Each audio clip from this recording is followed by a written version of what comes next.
नमस्कार, मैं प्रकाश चंद्र और आप देख रहे हैं बेखौफ आवाज़। आपको बता दें कि बिहार के पटना के फुलवारी शरीफ में मानवता को शर्मसार कर देने वाली एक घटना घटी है, जहां पे मात्र 10 वर्षीय बच्ची के साथ रेप की घटना को अंजाम दिया गया है।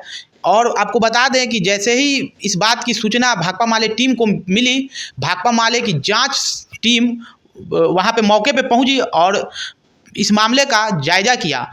तो अभी हम भी पहुंचे हैं फुलवारी के माननीय विधायक गोपाल रविदास जी के पास। तो चलिए इनसे बात करते हैं कि आखिरकार वारदात से जुड़ी इनको कौन सी ऐसी चीज़ पता चला और इस वारदात से जुड़ी हर छोटी बड़ी चीज़ को जानने का प्रयास करते हैं। सर नमस्कार, बेखौफ आवाज़ में आपका स्वागत है। इतना दर्दनाक घटना घटा है कि मात्र 10 वर्षीय बच्ची के साथ रेप जैसी घटना को अंजाम दिया गया और कानून व्यवस्था भी मतलब क्या कर रही है सर?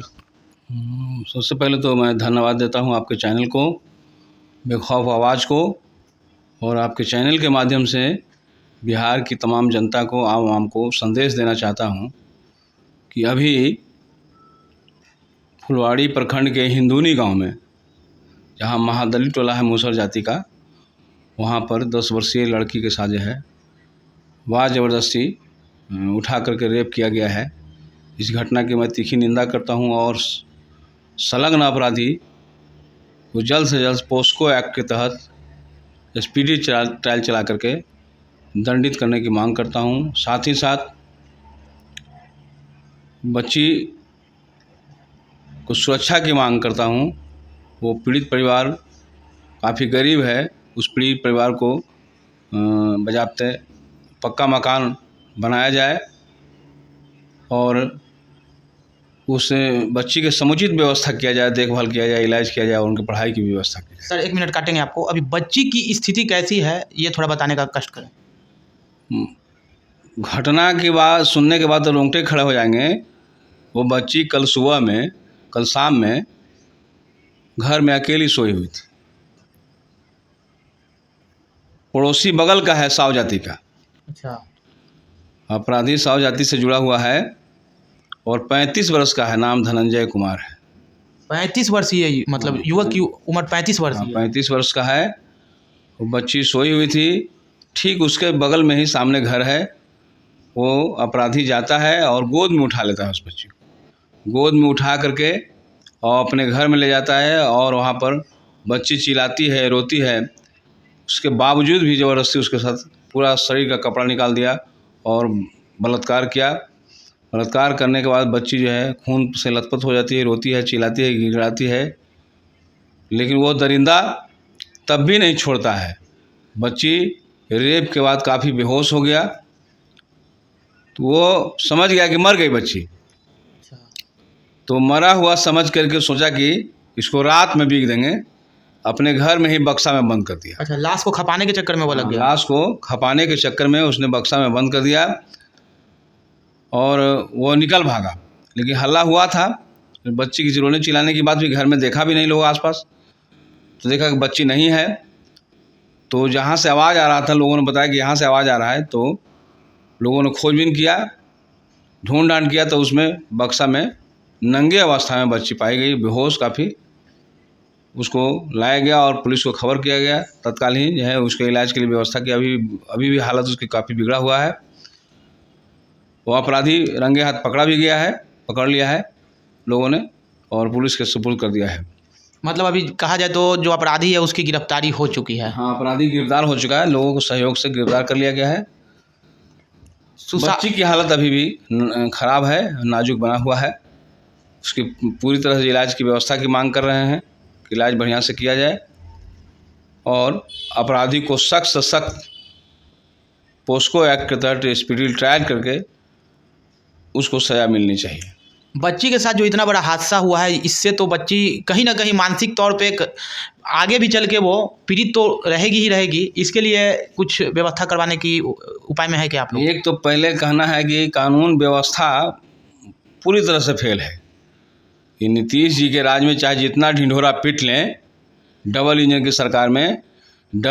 सरकार में लगातार हिंदूनी के अंदर में अभी एक पर एक 3 घटनाएं घटी है। आप जैसा कि जानते हैं कि पिछले समय 2 नाबालिग बच्चियों के साथ रेप किया गया, गांव से किडनैप करके, जो उस समय जाड़ा का शीतलहर का टाइम था। बच्ची गोईठा लाने गई थी, उसको किडनैप कर पकड़ लिया अपराधी ने और दोनों बच्ची के साथ बराबर रेप किया। एक बच्ची रेप के दौरान ही मर गई है ना, उसको कुचल दिया।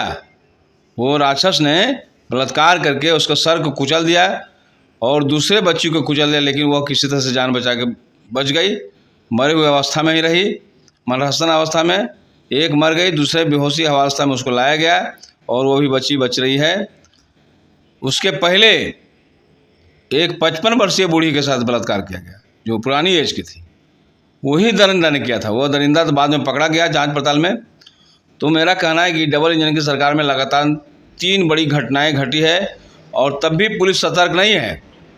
महज कुछ ही दूरी पर जो थाना पर फुलवाड़ी शरीफ है और हिंदूनी गांव की महज कुछ दूरी है, किलोमीटर 2 किलोमीटर के अंदर में है, लेकिन अभी भी वो अपराध लगातार हो रहे हैं। पुलिस सतर्क नहीं है, बल्कि कहना है कि पूरे फुलवाड़ी नगर परिषद क्षेत्र में या ग्रामीण क्षेत्र में भी लगातार चोरियां हो रहा है, डकैती हो रहे हैं, लगातार सरेआम छीन छोरी हो रहा है। कहीं न कहीं आए दिन जो है महिला के बारे में सुना जाता है कि छीन लिया गया, सोना का चैन छीन लिया, हार छीन लिया। लगातार घटने, किसी न किसी घर में डकैती की घटनाएं लगातार रंगा हुआ पेपर रहता है, लेकिन अभी भी पुलिस जो है सतर्क नहीं है। बल्कि हम मांग कर रहे हैं जिला प्रशासन से, बिहार सरकार से भी कि यहाँ पर मुस्तैदी जो स्मार्ट पुलिस को भेजा जाए ताकि तमाम चीज़ों पर गतिविधि रख सके और अपना गश्ती, रात में तो गश्ती निकलता ही नहीं है, गश्ती कर सके ताकि अपराधियों का। अभी आपने देखा कि इसी क्षेत्र में हमारे पटना के सीनियर एसपी सिन्हा ठोक रहे थे कि यहाँ पर अपराधी को काउंटर करके मारा गया है। अब कहाँ पुलिस चली गई? आप तो काउंटर दिखा रहे थे, कहाँ चली गई? लगातार फुलवाड़ी नगर परिषद के अंदर घटनाएं घट रही है, बगल में हो रहा है, लेकिन आपकी पुलिस तमाम लोग चैन से सोई हुई है।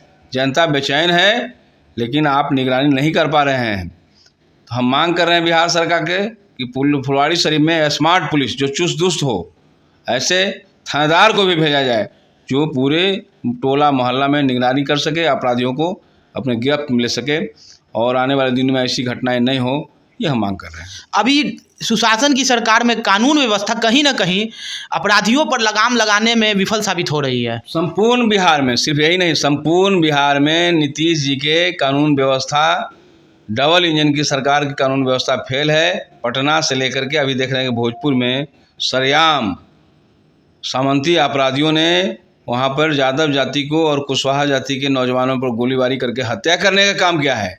इस तरह से संपूर्ण घटनाएं बिहार में हो रहा है। दलितों के साथ हो रहा है, महादलित के साथ हो रहा है, पिछड़ों के साथ हो रहा है। और ये हम सरकार जो है कह रही है कि 2005 के पहले कुछ था, हम ही सब कुछ किए हैं। तो 2005 के पहले आप कह रहे हैं कुछ था ही नहीं, तो अभी क्या हो रहा है नीतीश जी? अपराधी को कड़ा सज़ा मिलेगा नहीं कि नहीं मिलेगा? अपराध पर लगाम लगेगा कि नहीं लगेगा? अगर नहीं लगेगा तो जनता आपको पहचान ली है, चिन्हित कर ली है और जल्दी में ही चुनाव है 2025 का, इसमें दंडित करने का काम करेगा। आपको सत्ता से सत्ताच्युत होना पड़ेगा। महागठबंधन की सरकार आएगी तबे कानून व्यवस्था ठीक ठाक होंगे, अपराधियों पर लगाम लगेगा। तो हम मांग कर रहे हैं कि अपराधी पर लगाम लगाया जाए, अन्यथा इसके खिलाफ जनता व्यापक रूप से रोड पर आएगी। और उस दिन मत कहिएगा कि जनता अपने हाथ में कानून ले रही है। इसलिए समय रहते आप पकड़िए, अपराधियों को पकड़िए और उनको दंडित करिए ताकि हमारी माँ बहनें सुरक्षित रह सकें, अपराध पर लगाम लग सके। आप देख सकते हैं कि अभी हमारे साथ फुलवाड़ी के माननीय विधायक गोपाल रविदास जी थे। उन्होंने आज जो घटना घटी है उस पर भी प्रकाश डाला, साथ ही साथ बिहार में किस प्रकार से अपराध बढ़ा है उस पर भी प्रकाश डाला। बने रहे हमारे साथ और देखते रहे बेखौफ आवाज। धन्यवाद।